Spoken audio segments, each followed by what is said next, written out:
Chapter 4, Finding My Voice, leaving 5th grade behind and stepping into middle school felt like walking into the unknown. On the first day, I remember feeling overwhelmed. The building was bigger, the hallways were louder, the faces were unfamiliar. I didn't know if I would make new friends. I didn't know if I would be accepted. And deeper than that, I didn't even know who I was going to be in this new environment. I felt scared, afraid, unsure of what was waiting for me.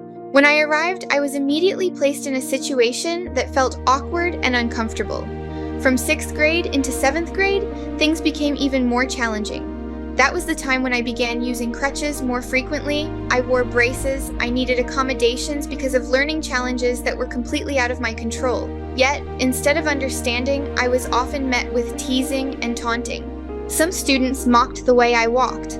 Others whispered about the braces. There were moments when the stares felt louder than words. What hurt just as much was that sometimes the adults didn't always handle things the way they should have.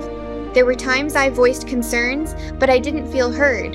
There were moments when I needed support, and it didn't always come. As a young girl already trying to figure herself out, that was heavy. But even in the middle of those painful years, something was happening inside of me. At the time, I didn't fully understand it. I didn't know God the way I would come to know Him later. But looking back, I see that He was shaping me.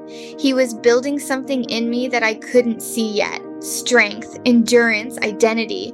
If we never face challenges, how can we truly know who we are? By the time I reached 8th grade, a major shift took place.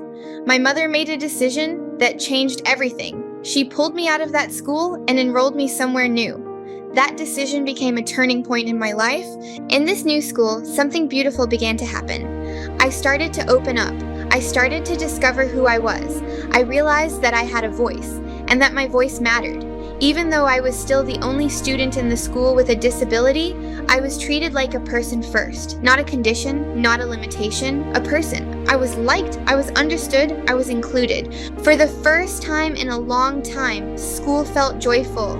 I wasn't just surviving, I was becoming. I began to see glimpses of the woman I would one day grow into. The pain of 6th and 7th grade had not broken me.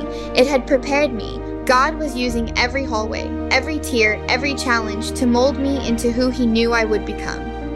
Middle school didn't just teach me academic lessons, it taught me resilience, it taught me that environments matter, it taught me that sometimes you have to be moved to the right soil in order to bloom, and in 8th grade, I finally began to bloom.